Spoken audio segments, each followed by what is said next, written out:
ଅଛି। ହଁ କେତେଟା ରଙ୍ଗ ଅଛି? 7ଟା ରଙ୍ଗ ଅଛି।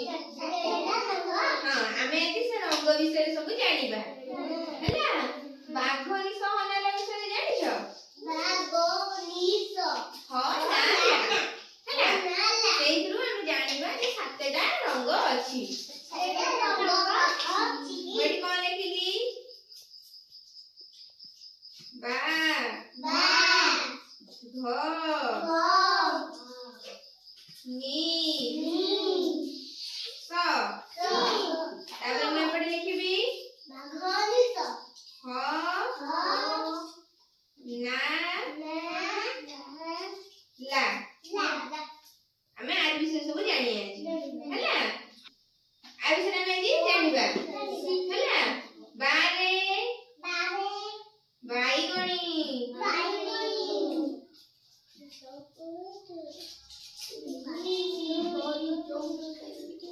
ବାଇଗଣି କଣ?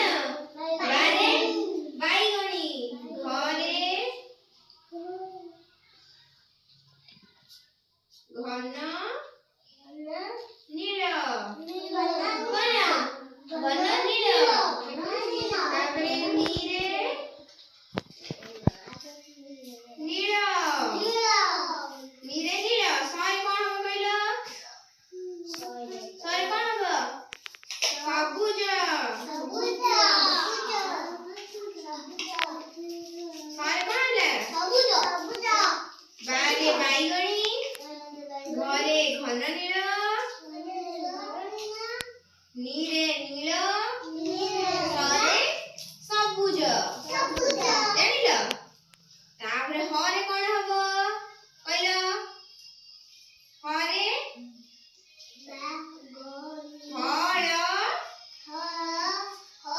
ହଳଦିଆ।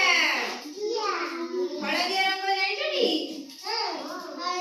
ହଳଦିଆ। ତାପରେ ନାରେ ନାଲି ବା ନାରଙ୍ଗୀ।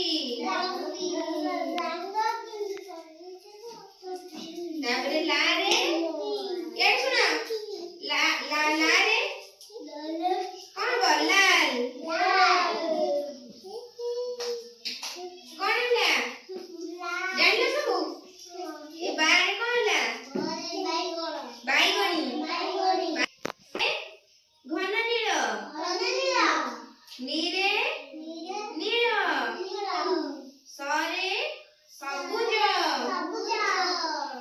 ହରେ ହଳଦିଆ ନାରେ ନାରଙ୍ଗୀ ଲାରେ ଲାଲ ହେଲା।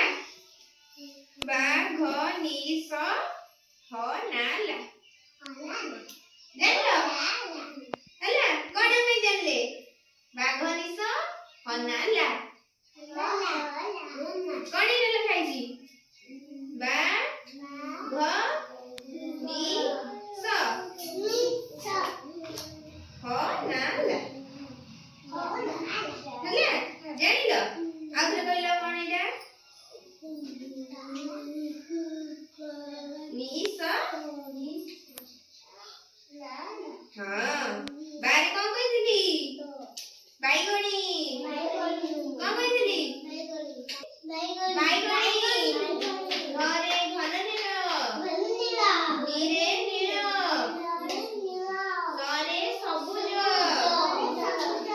ହରେ ହଳଦିଆ ନାରେ ନାରଙ୍ଗୀ ଲାରେ ଲାଲ। ଜାଣିଲ? ହଉ ଆଜି ଆମେ ଇନ୍ଦ୍ରଧନୁର 7 ରଙ୍ଗ ବିଷୟରେ ଜାଣିଲେ।